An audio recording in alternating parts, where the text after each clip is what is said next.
Well, it looks like there's a new job opening at Mattel, and if you're a fan of DC, maybe you should be applying, because the great ping pong ball that is the DC toy license has now gone back to Mattel.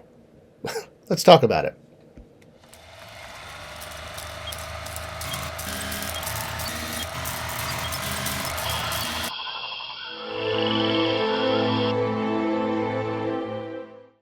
Hey guys, welcome back to Ye Old Spectre Creative Channel. I'm Scott Toy Guru Nightlick, and if you've seen behind me, there are a few DC toys back there. There's some, Batman over there, and a Riddler over here-ish. Ooh, wow, look at that. That kind of actually worked. All right, so that's because once upon a time, I was the brand manager for DC at Mattel, when Mattel had the DC Master license. And, well, not too long after I left the company, the license went to Spin Master and McFarlane. They broke it up. It's called splicing. It's when certain scales or distribution channels, materials, there's a million ways to split up a license. The way DC did it with Spin and McFarlane was they gave Spin Master I think like 6 inches and below. They also obviously they had kid 12-inch figures.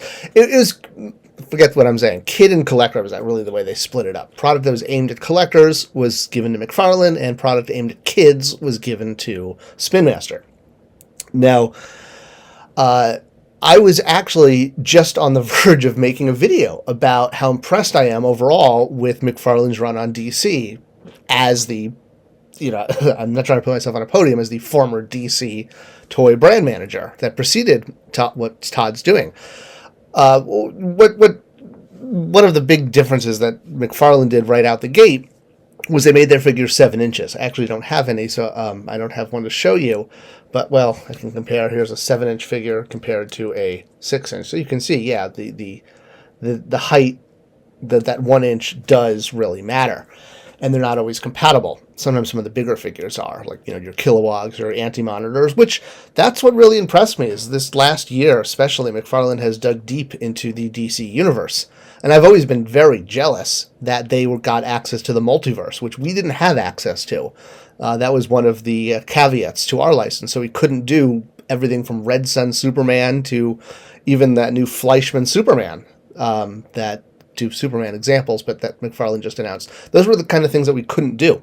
So when I've seen them, I've always been very jealous. Not to mention the fact that McFarlane has such low overhead that they were able to produce figures like Ragman that Mattel could never do because it just cost too much. I guess maybe we would have done them as a convention figure or a deluxe figure or something. But McFarlane produced Ragman as a basic figure. Not to mention they knocked out Ambush Bug, like so many figures that I wanted to get to, and I was so impressed that McFarlane was digging that deep.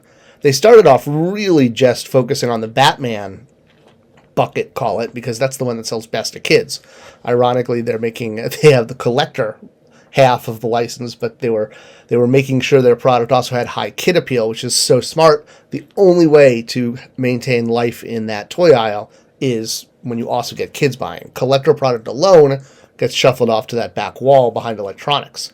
All right, so that all aside, I really wanted to kind of make this video just like addressing the fact that this license keeps going back and forth like a tennis match, as well as what to expect now that Mattel's got it back. So the DC license has jumped from, they were with Kenner, then they were with Hasbro, then Kenner, then Hasbro, then Mattel, then Spin Master, then Mattel.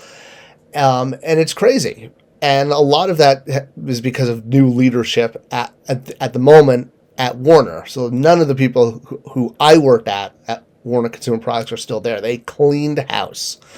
And, as to why are they switching back to Mattel, I'm obviously not in the room, but from my experience doing this, it's probably distribution. Mattel has much, much better distribution capabilities compared to McFarlane and Spin. Spin is catching up.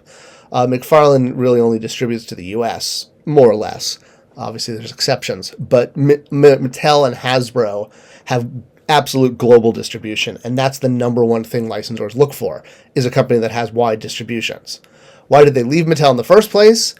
I hear, it was a combination of actually Mattel not activating that distribution and not selling DC hard enough in the international market.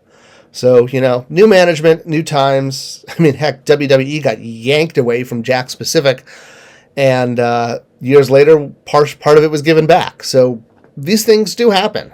You can. I mean, Jakks and WWE sued each other, yet Jakks still got the license back. So crazier things have happened than Mattel returning to DC.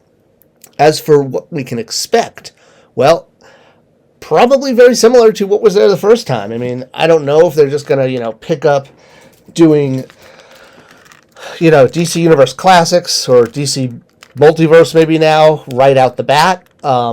But you will probably see a lot of kid product. First off, you will see a lot of kid product, and if you do see 6-inch figures, I'm guessing they may do more like what they're doing with Masters of the Universe with the 7-inch, keep with the McFarlane scale to also differentiate from what they did before. I could be wrong, but based on what they're doing now, that Mattel's kind of looking at 7-inch based on their Masters.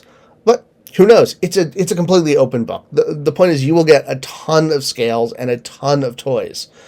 Can we expect, and they have, they're the Matty Collector 2.0, right? Mattel Creations. So there's the potential to get like anti-monitors and, giant things.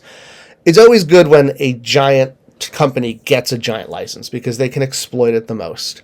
But, what we won't probably see is as much targeted collector stuff. I shouldn't say none of it. I mean, they've got Mattel Creations, but McFarlane was deliberately making collector product. That was his limitations, and Mattel doesn't have that. So while you will see collector toys, and we did make collector toys with DC Universe Classics, and at conventions we had things like the Wonder Twins and Swamp Thing. Trying to turn the dial up a little bit.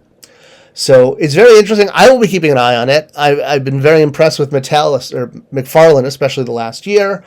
But, maybe the best is yet to come for the DC license. Maybe the James Gunn films will give it that new lifeblood it needs. And that's really what it needs is, more public awareness of the characters. I mean, heck, look what it did for Marvel in the last 20 years. Iron Man and Captain America would never get toys, let alone be worn in T-shirts by kids, if it wasn't for the content, and the content being good. So there's hope there. We'll see what happens. Marvel versus DC. Will one company ever wind up with both licenses again, like Mego did back in the 70s? How interesting would that be? Toy business can produce anything. All right, if you enjoyed this video, I hope you will share it with others. It's the best way to support this channel, and I appreciate you watching. Thank you, and I'll see you next time.